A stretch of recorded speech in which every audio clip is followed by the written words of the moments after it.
एक एक महावाक्य हम लोग जोड़ते चलेंगे और बात के गहराई तक जाएंगे। एक चीज आप सभी को कई बार हमने बताई भी है कि चाहे गीता हो, चाहे उपनिषद हो, चाहे मुरलियां हो, क्योंकि मुरलियां वास्तव में गीता ही हैं। इशारा भी दिया जाता है, ये मुरली तुम्हारी गीता है। तो उसमें जो कुछ भी बताया जाता है वो मात्र वाक्य हैं, जब तक सुनने वाले ने बात को संदर्भ सहित नहीं पकड़ा है। कॉन्टेक्स्ट पकड़ना बहुत जरूरी है। यदि संदर्भ सही होगा तो बात को हम उसी स्टेट ऑफ माइंड में पकड़ रहे हैं जिस स्टेट ऑफ माइंड में, जिस स्थिति में बोलने वाला बोल रहा है। यदि वो बोल आत्मिक स्थिति में रहा है और हम समझ देह की स्थिति में रहे हैं तो बात समझ में नहीं आएगी। वो कुछ ऐसी ही बात हो जाएगी, जैसे कि एक उदाहरण ले रहे हैं।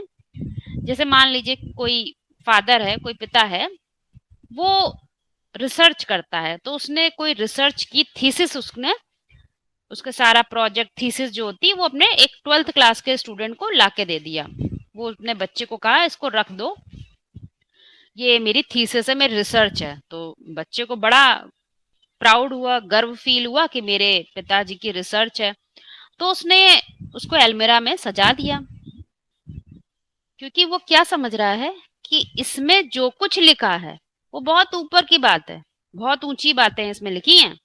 क्योंकि वो नीचे है, वो 12th क्लास में पढ़ रहा है, तो उसकी इतनी समझ नहीं है कि वो थीसिस को समझ सके, वो रिसर्च की बात को समझ सके। क्या वो खुद में कोई रिसर्चर ढूंढ सकेगा? क्या उसमें कोई व्यक्तित्व जो सोया पड़ा है रिसर्च करने वाला वो जाग सकेगा? यदि जाग जाए तो वो प्रयास करेगा कि उसमें जो कुछ भी लिखा है वो मैं समझूं, पढ़ने के साथ साथ उसको समझने का प्रयास करूं। जबकि उसमें जो उसमें बातें लिखी हैं वो क्या हैं, वो चूंकि ऊंचे लेवल की हैं, वो भी 12th क्लास में है, तो उसे लग रहा है ये बहुत ऊंची बातें हैं क्योंकि मेरे पिताजी ने लिखी हैं और मैं तो बहुत छोटा हूं, मैं बहुत नीचे हूं। तो उन बातों को कोशिश ही नहीं करेगा। और जो कोशिश करता है वो अपने अंदर के जो एक रिसर्चर का व्यक्तित्व है, एक खोजी का व्यक्तित्व है, उसको बाहर निकाल लेता है। क्यों? क्योंकि उसने पिता के कही हुई बात का संदर्भ पकड़ लिया। पिता ने क्या कहा था, इसमें मेरी रिसर्च की थीसिस है, ये उसकी सारी बातें इसमें लिखी हैं। अपने बेटे को क्यों दी? तुमको जो कुछ मिला है, दिया गया है, वो बोलने के लिए नहीं दिया गया है, 10 लोगों को सुनाने के लिए नहीं दिया गया।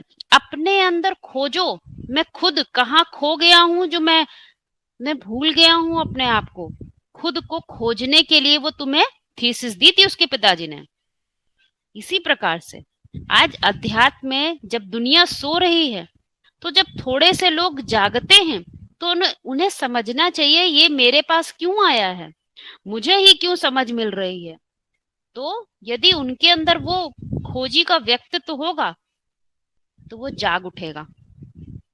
वो कौन है खोजी? जिसको क्या नाम दिया है, महावाक्यों में इशारा दिया जाता है, वो है एक हीरो पाठधारी। हीरो पाठधारी हीरो इसीलिए है क्योंकि उसके अंदर वो सारी ही क्षमता होती है जो कॉमन मैन में नहीं होती है। आवाज नहीं आ रही। आवाज नहीं आ रही क्या मेरी? आ रही है, मैं तो अच्छी आ रही। ठीक है, आपके नेटवर्क में प्रॉब्लम है। तो ये हम लोगों ने बात समझी। हर बात को हम ऐसे समझेंगे जैसे हम अपने लिए कुछ खोज रहे हों, खुद ही को कर बुलंद इतना। ये बात हर घड़ी हर स्टेप पे हमें ध्यान रखना है। चलिए कुछ महावाक्य लेते हैं जिनको कुछ गहराई में समझने का प्रयास करेंगे। बोला जाता है, मधुबन से कनेक्टेड पॉइंट है कि मधुबन का वाइब्रेशन सारी दुनिया में फैलता है। तो कैसे फैलता है? तो इशारा दिया गया, तुमको सिर्फ अपने होने के कारण को, बात को याद करना है। संगठित रूप से जितना जास्ती याद करेंगे उतना जास्ती फोर्स होगा, उतना जास्ती असर होगा। क्योंकि सारे विश्व में वो वाइब्रेशन फैलेगा। मधुबन के वाइब्रेशन सारी दुनिया में फैलते हैं। मधुबन कहाँ है? तो इशारा दिया गया, जहां मधुसूदन होगा वहां मधुबन होगा। मधुसूदन, तो अर्थ समझना चाहिए।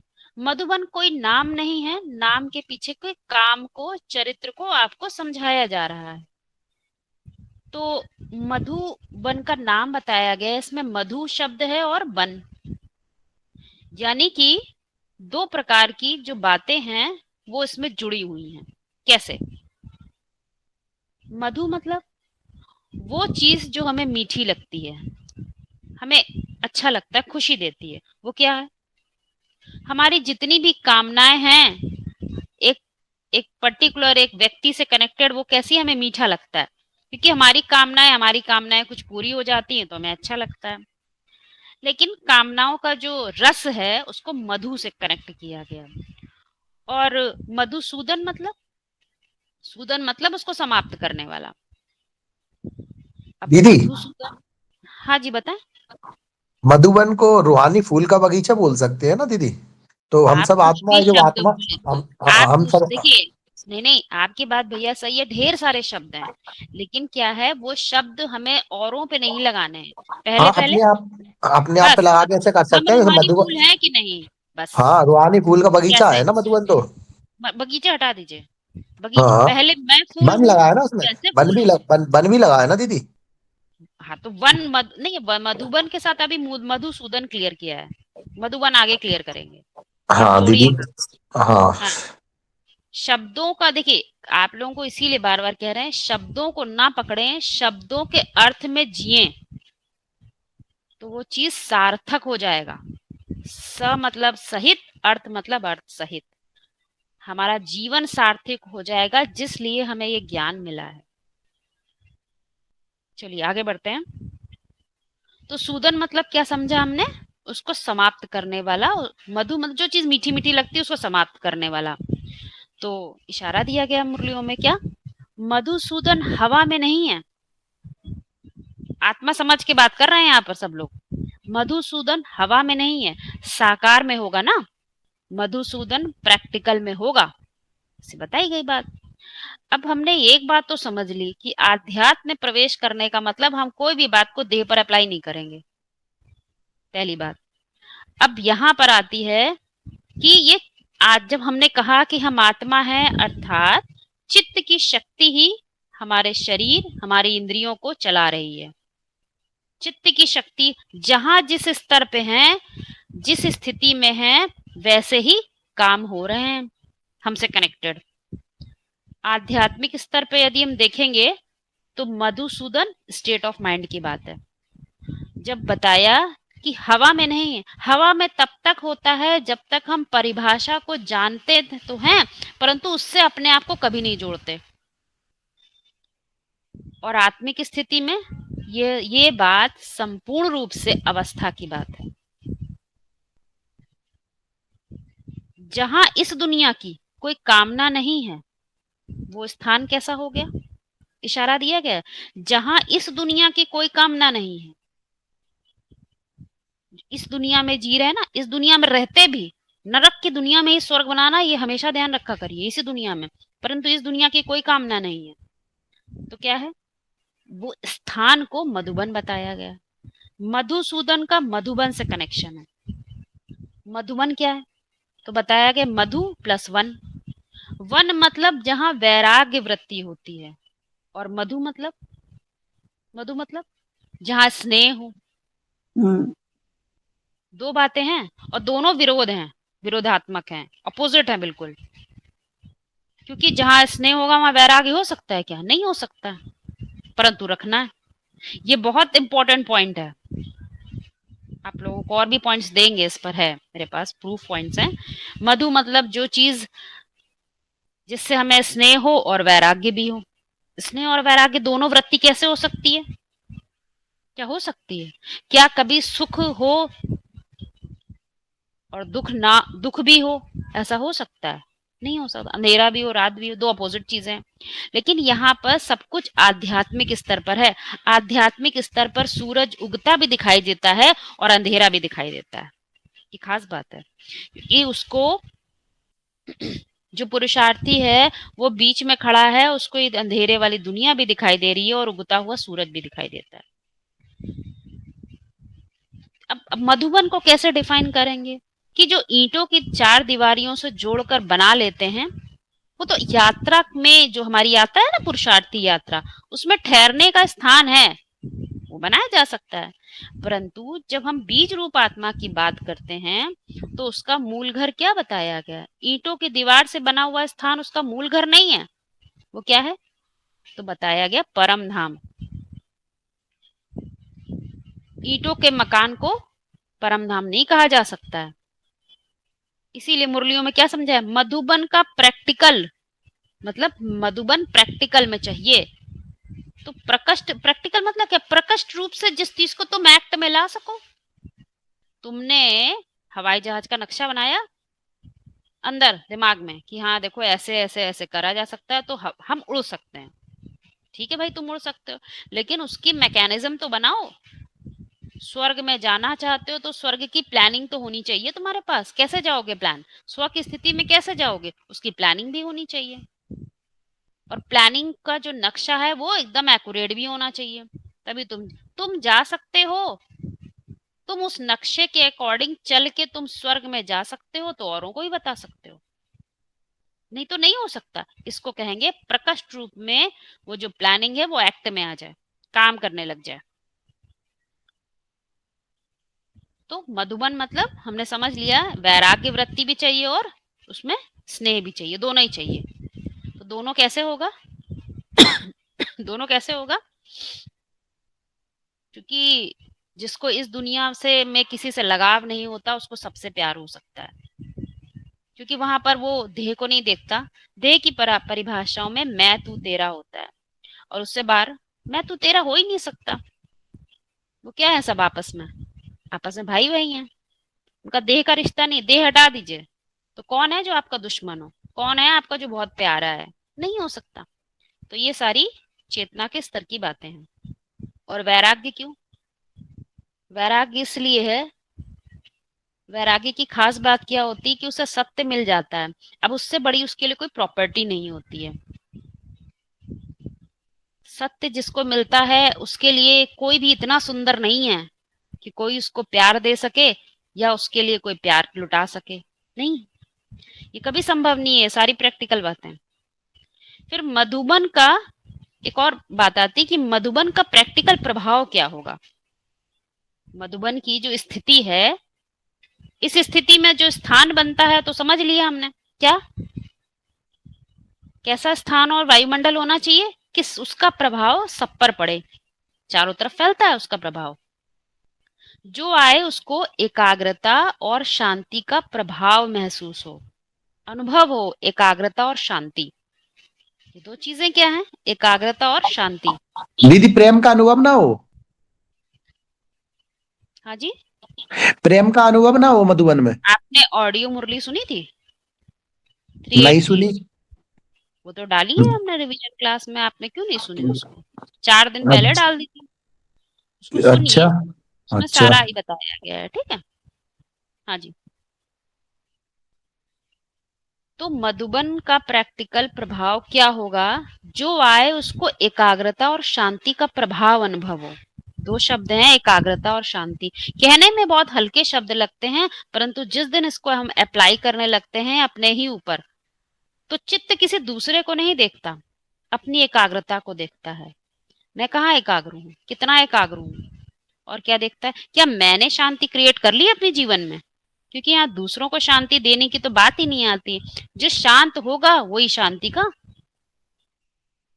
प्रभाव डाल सकता है। जो शांति नहीं है, अब शांति की क्या परिभाषा है? तो बार बार समझाया जाता है कि शांति इस दुनिया में किसी स्थान, किसी व्यक्ति या कोई वायुमंडल नहीं दे सकता। क्योंकि यहाँ कैसा है? यहाँ ना स्थान, व्यक्ति और वायुमंडल सभी कैसे हैं? तमो प्रधान है। तमो प्रधान मतलब आप जाओगे, थोड़ी देर अच्छा लगेगा, फिर थोड़ी देर। यदि कुछ भी ऐसा है जो टेम्परेरी है, आपको लग रहा है हमें 1 घंटा तो अच्छा लगता है, लेकिन 1 घंटे के बाद वो परमानेंट नहीं रहता, इसका मतलब है कि वो जो आपने जाना है, आपकी जानने में, ज्ञान के समझ में कहीं ना कहीं अंधकार है। क्योंकि यदि अंधकार नहीं है तो वो परमानेंट आपको फील होना चाहिए। आपको परमानेंट ये बात महसूस होनी चाहिए कि मैंने जितना समझा है इसके आधार पे मैं उतने लंबे समय तक शांत रहता हूँ और एकाग्र भी रहता हूँ। उसकी वजह से अब मैं शांत हो गया हूँ। वो जो कारण था अशांति का वो समाप्त हो गया है। मैं एकाग्र चित्त हूँ। क्योंकि जैसे जैसे चित्त एकाग्र होगा, जो पुरुषार्थी है वो 100% कुछ न कुछ ऊंचा चढ़ेगा ही चढ़ेगा। यदि ऐसा ना हो तो या तो हमारे समझने में गलत है, या तो जो हमको समझाया जा रहा है उसमें गलती है। फिर एक और बात बताई गई कि मधुबन की प्रैक्टिकल डेफिनेशन क्या है। क्योंकि यदि हम एक स्थान को पकड़ के बैठ जाते हैं या व्यक्ति को पकड़ के बैठ जाते हैं तो वो परमानेंट नहीं रह सकता। व्यक्ति आज है कल नहीं होगा, स्थान आज है कल बॉम्ब से उड़ गया तो नहीं रहेगा। तो कभी भी स्थान का, व्यक्ति का, वायुमंडल का सहारा नहीं लेना है, निराधार बनना है। इसीलिए मधुबन की प्रैक्टिकल डेफिनेशन बताई गई है क्या? मधुरता का वाइब्रेशन और बेहद की वैराग्य वृत्ति। मधुरता का वाइब्रेशन भी हो और बेहद की वैराग्य वृत्ति, दोनों ही अनुभव तुम कर रहे होगे तो करा सकोगे। बहुत बहुत सूक्ष्म पॉइंट है मधुरता का वाइब्रेशन। किस चीज में मधुरता है? किसी और को देखने में मधुरता है क्या? जबकि यूनिवर्सल ट्रुथ ये बात कहता है कि सत्यम शिवम सुंदरम, सत्य ही कल्याणकारी है और वो जो जानने वाला है वो ही सुंदरता का अनुभव कर सकता है। यदि आज भी इन आंखों को देखने का कोई चीज सुंदर लग रही है तो तुम्हारी आंखों ने देखा भी तो क्या देखा? जरूर वो अर्जुन की आंखें नहीं है, क्योंकि अभी भी वो देख रही हैं जो देखने योग्य नहीं है, तो निरंतर तुम्हारे साथ नहीं रहेगा। तो यहाँ हम समझेंगे मधुरता की वाइब्रेशन और बेहद की वैराग्य वृत्ति। ऐसा नहीं कि थोड़ी देर तो रही, या किसी किसी से रही, किसी से दिल लग गया। दिल लगा गधी से तो परी क्या चीज है? गधी मतलब बोझ उठोना। जो दिल तुम्हारा आज भी बोझ उठो रहा है ना, तुम उड़ नहीं सकते, क्योंकि उड़ने वाले के पर होने जरूरी हैं। पर ही नहीं होंगे तो उड़ेगा कैसे? इसीलिए कभी कभी एग्जाम्पल दिया जाता है, या तो गधाई कर लो या रजाई कर लो। गधाई इस दुनिया में इसलिए है क्योंकि अपने पूर्व जन्मों के जितने भी कर्म है ढो रहे हैं, पर उन्हें ढोने का पता नहीं चला, उसी में खुश हो लेते हैं। थोड़े समय के लिए खुश हुए तो वो डेफिनेशन नहीं है पुरुषार्थी की। चलिए आगे बढ़ते हैं। महावाक्यों में समझाया जाता है कि मधुबन में माया बेटी घुसी रहती है। कभी कभी माया आ जाती है और बीच बीच में इंटरफेयर करती है। कैसे इंटरफेयर करती है? कचरा डाल देती है, ऐसा समझाया जाता है। अब मधुबन तो समझ लिया कि ये एक ऐसी स्टेट ऑफ माइंड, ऐसी अवस्था है चित्त की जिसमें वैराग्य भी और मधुरता भी है, स्नेह भी है। तो इसमें माया की क्या डेफिनेशन, क्यों बताई गई माया की बात? तो माया का अर्थ समझाया गया, अज्ञान का अंधकार है। तुमने जितनी नॉलेज, जितनी समझ, जितना ज्ञान लिया है उसमें कोई ना कोई कमी है। तुमने अभी इतना नहीं जाना है कि तुम यूनिवर्सल को जान लो, शाश्वत को पकड़ लो। अभी तुमने इतना नहीं पकड़ा है, इसीलिए कुछ ना कुछ खोज रहे हो। एग्जाम्पल देते हैं आप लोगों को। आज भी यदि हम किसी दूसरे के वर्ड्स सुन रहे हैं, किसी दूसरे ऑर्गेनाइजेशन की बातों को नोट कर रहे हैं, तो हमने अपना क्या खोजा? हमने अपना तो कुछ खोजा नहीं। तुमने अपने अंदर तो झांका ही नहीं। दूसरे की कमी कमजोरी देख रहे हैं तो अंदर तो झांका ही नहीं। तो इसीलिए माया को क्या बताया? अंधकार। वो इंटरफेयर कर देती है। किसी ने तुम्हें कोई सच्ची बात बताई पर तुमने व्यक्ति को पकड़ लिया। किसी ने तुम्हें सच्ची बात बताई, तुमने ऑर्गेनाइजेशन को पकड़ लिया। कहीं मेडिटेशन करने चले गए, वहां बैठे, अच्छा वायुमंडल, बहुत अच्छा वायुमंडल। ये तो सब आज है कल नहीं होगा। वो खोजो जो परमानेंट है। ये नहीं रहेगा। इस बात पर जैसे जैसे विश्वास होता जाता है, वो अवस्था मुरलियों में बताई गई है, एक योगी की अवस्था होती है। और योगी को कभी भी माया इंटरफियर नहीं कर सकती, क्योंकि अंधकार नहीं है, ज्ञान नहीं। लॉजिकली ज्ञान को तार्किक बुद्धि से इतना पकड़ लिया है, इतना समझ लिया है कि जैसे 2 और 3 को जोड़ते हैं तो 5 हो जाता है। अब उसमें कहाँ कोई माया आएगी। हम तो माया समझ लेते हैं, कुछ भी समझ लेते हैं। किसी को भी कहीं प्रोग्राम में चले गए तो उसको कहते हैं अरे माया आ गई थी। ये सब तो अन क्या बोला जाए इनको, अनलॉजिकल, इनमें कोई लॉजिक नहीं है, तर्क नहीं है। ये ऐसी बातें तो तर्क संगत भी नहीं दिखाई देती हैं, तो इनको हम क्यों जोड़े। ये तब तक चलता है जब तक अभी भी हमारे अंदर भक्त, एक भक्त जिंदा है। अभी भी ज्ञानी नहीं है, क्योंकि ज्ञानी को पर देखना ही नहीं आता, वो हर पर में भी स्व को ही खोज लेता है। फिर एक और परिभाषा बताई गई है कि मधुबन में संकल्प भी और वाचा भी बड़ी ऊंची चाहिए। क्यों चाहिए भाई ऊंची? क्योंकि मधुबन में मधुसूदन आता है।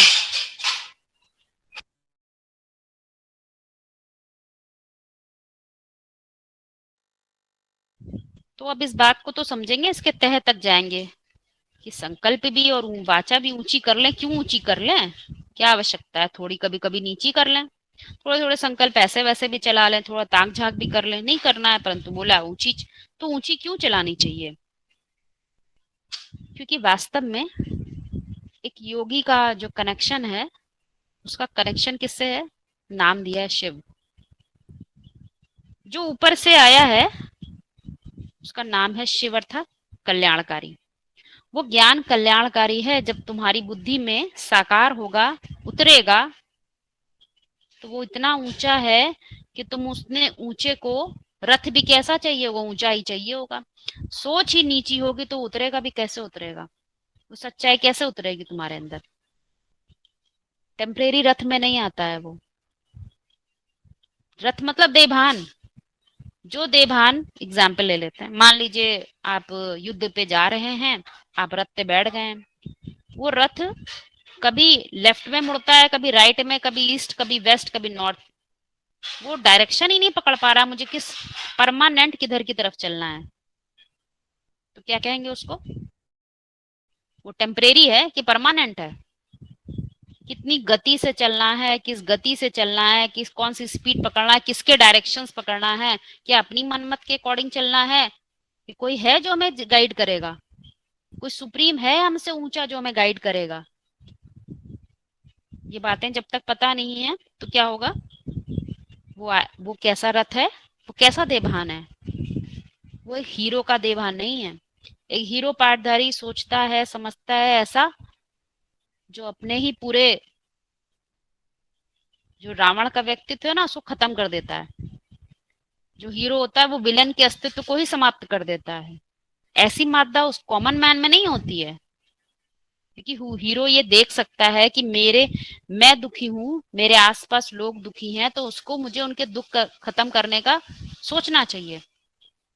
वो कॉमन मैन की तरह नहीं खाता पीता और सोता है, नहीं, वो उस चक्र से ऊपर होता है, इसीलिए उसको हीरो पाटधारी बोला है। अब बात आती है कि वाचा भी ऊंची करे, संकल्प भी ऊंची करे, तो क्या होगा? इसमें समझने की बात है। जैसे मान लीजिए एग्जाम्पल देते हैं, क्यों ऊंचा रखना चाहिए? क्योंकि वो इतना ऊंचा ज्ञान है जो इस ड्रामा में कल्याणकारी तब काम करेगा जब तुम उस सत्य को पूरा पूरा रियलाइज कर लोगे। उस ज्ञान को पूरा रियलाइज नहीं किया, अधूरा रियलाइज करा, तो क्या वो पूरे ही ड्रामा में कल्याणकारी काम करेगा? नहीं कर सकता। आपने समझने में, फॉर्मूले समझने में ही गलती कर दी। समझाने वाले ने तो बड़ी ऊंची बात बताई थी, तुमने उसको पूरा लगाया नहीं अपने ऊपर, तो वो काम भी कल्याणकारी पूरा काम नहीं करेगा। कभी कर गया पर कभी नहीं करेगा। जैसे मान लीजिए एग्जाम्पल ले लेते हैं, मान लीजिए कोई पढ़ाने वाला कोई अर्थशास्त्र यानी कि इकोनॉमिक्स का विद्वान है, वो आज आया है सबको पढ़ाने के लिए क्लास में। अब वो जो बात करेगा वो तो ऊंची परिभाषाओं में ही बात करेगा ना, कि लोअर परिभाषाओं में बात करेगा। परफेक्ट परिभाषाएं पढ़ाएगा क्योंकि वो एक विद्वान है। क्योंकि जो एक स्कॉलर, एक विद्वान का सेट माइंड सेट होता है, वो कैसा होता है, वो कॉमन अर्थशास्त्र पढ़ने वालों से बहुत डिफरेंट होता है। जैसे कॉमन लोग भी पढ़ते हैं अर्थशास्त्र, उनकी तरह उनका दिमाग नहीं होता, क्योंकि वो परफेक्ट डेफिनेशन को जानते हैं। तो वो जो पढ़ाते हैं तो भी उनकी सोच हर चीज में बहुत ऊंचा देख पाती है। वो किसी एक पर्टिकुलर डिस्ट्रिक्ट को देखकर इकोनॉमिक्स को नहीं बता रहे होंगे, वो विश्व की इकोनॉमिक्स देखकर आपको पढ़ा रहे होंगे। तो जो समझने वाला है, यदि वो इकोनॉमिक्स को एक नौकरी या बिजनेस कर पाने के लिए पढ़ रहा होगा, उसका सिर्फ इतना ही मोटो है कि मुझे एक नौकरी मिल जाए या एक बिजनेस कर लूं, तो जो उसकी स्टेट ऑफ माइंड है वो कैसी है, वो बहुत नीची है। वो उस ज्ञान को जो विश्व के लेवल पे समझाया जा रहा है वो उसको नहीं समझ पाएगा, क्योंकि उसका संकल्प, सोचने की जो शक्ति है वो उतनी ऊंची है ही नहीं। फिर वो उसकी वाचा को भी नहीं कैच कर पाएगा, कि उसने ऐसी वाचा कभी अपने अंदर इमर्ज ही नहीं करी, सोच पाने की क्षमता ही नहीं है, ऐसी वाचा को भी नहीं समझ पाएगा। क्योंकि जो बताने वाला बता रहा है वो एक स्कॉलर है, विद्वान है। वो अपनी स्टेट ऑफ माइंड से, उसकी स्टेट ऑफ माइंड कैसी होती है, उसकी रिसर्च एक खोजी के स्तर की होती है। वो खोजता है, कहीं हर जगह वो अर्थशास्त्र को ढूंढ लेगा, क्योंकि वैसी स्टेट ऑफ माइंड है। उसके हाथ में वैसा ही क्या कहें टॉर्च है, वो देख लेता है अपने लिए। वो सदा एक खोजी की तरह सुनता, देखता, समझता और समझाता है।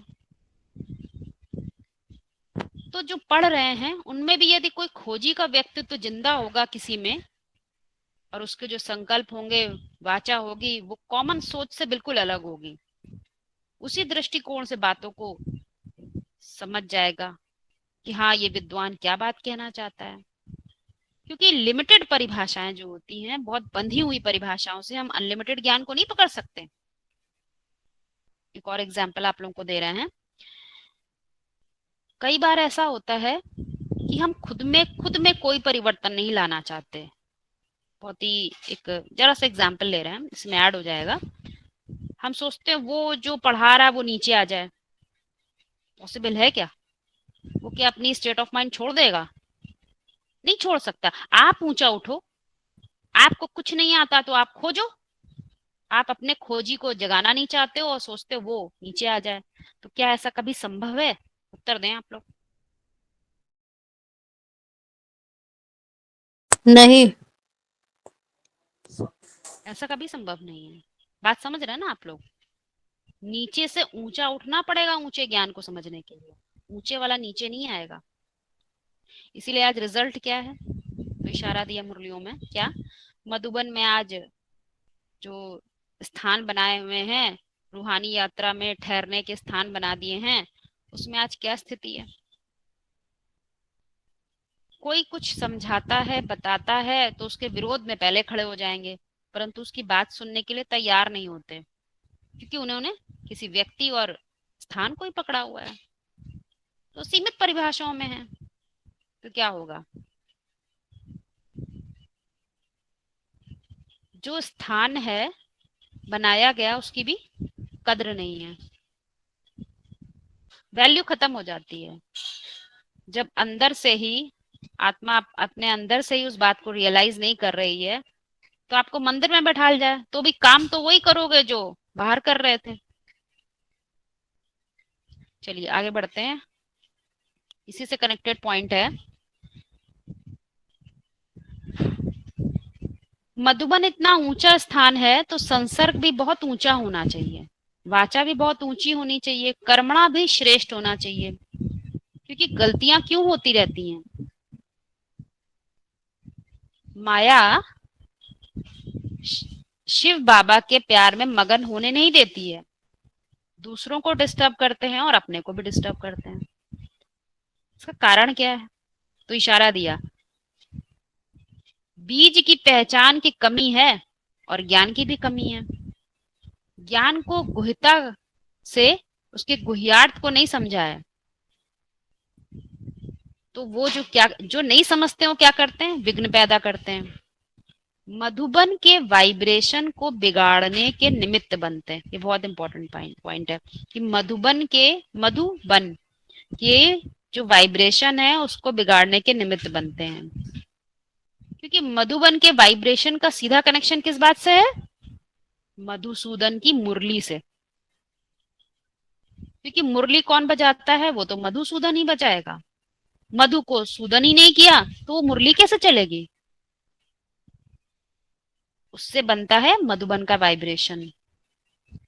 जैसे परम धाम सबसे श्रेष्ठ धाम है ना, ऐसे मधुबन सारे संसार में सबसे श्रेष्ठ गाया हुआ है।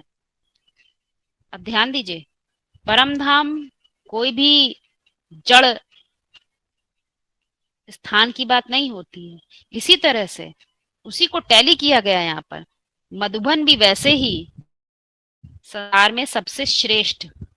अब संसार में सबसे श्रेष्ठ है तो जो आत्मिक स्थिति में होंगे वो श्रेष्ठता को इस दुनिया में नहीं डिफाइन कर सकते, इस दुनिया में देख ही नहीं सकते।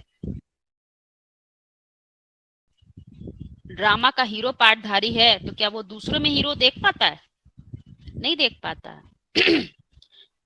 तब तक नहीं देख पाता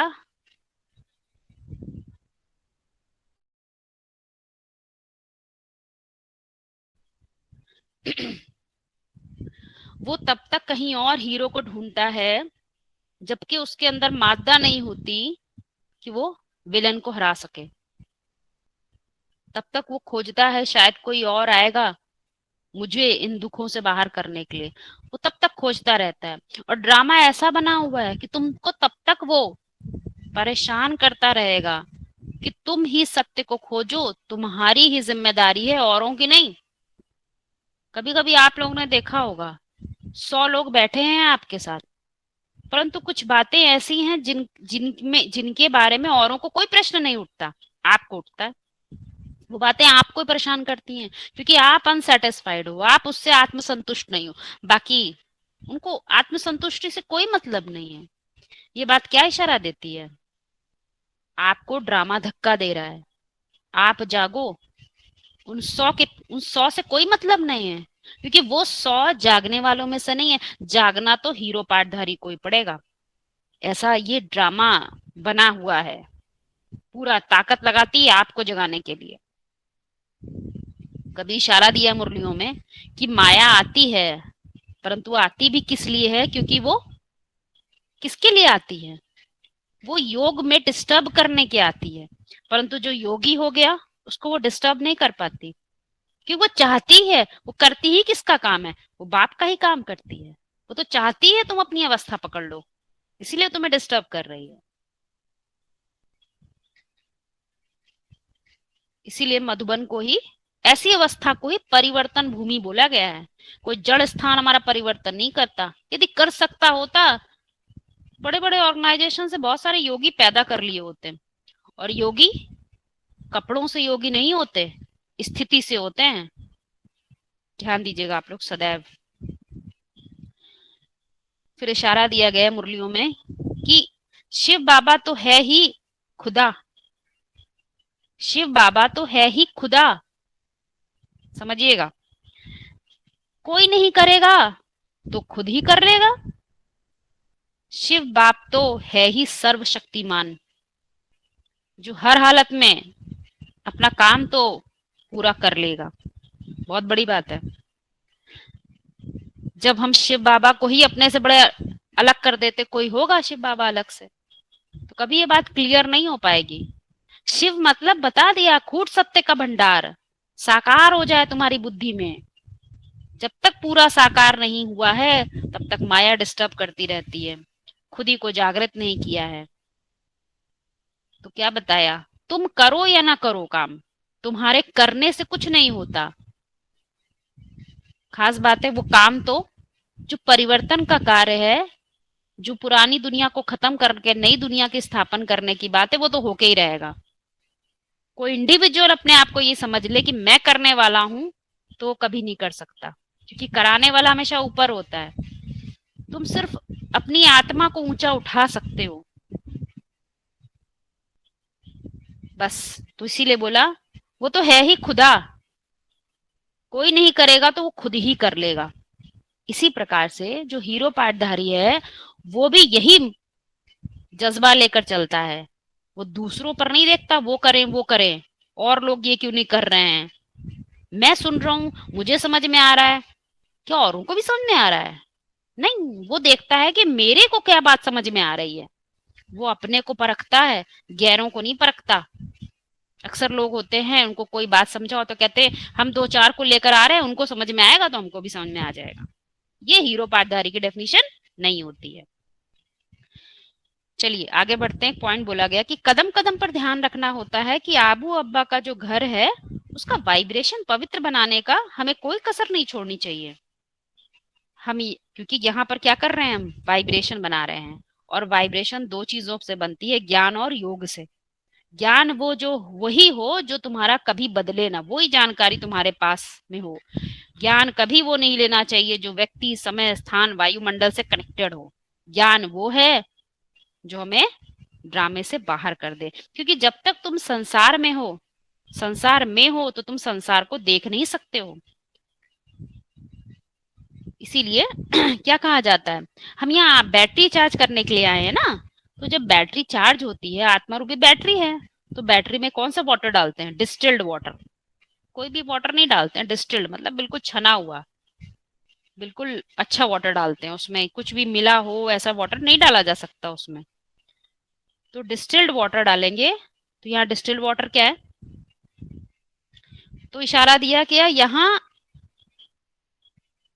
पवित्र जल डालेंगे तो बैटरी अच्छी चार्ज होगी। शुद्ध जल, शुद्ध ज्ञान का जल। शुद्ध ज्ञान और अशुद्ध ज्ञान क्या होता है, अभी क्लियर किया आप लोगों को। अशुद्ध वो सब है जिसमें देह की परिभाषा मिली हो, वो सब अशुद्ध है, आज रहेगी कल नहीं। समय बदला, स्थान बना, वायुमंडल बदला, बदल जाएगा। तुम शरीर से नहीं रहे, वो ज्ञान बदल जाएगा। लेकिन वो ज्ञान ढूंढो जो हमेशा कायम रहेगा।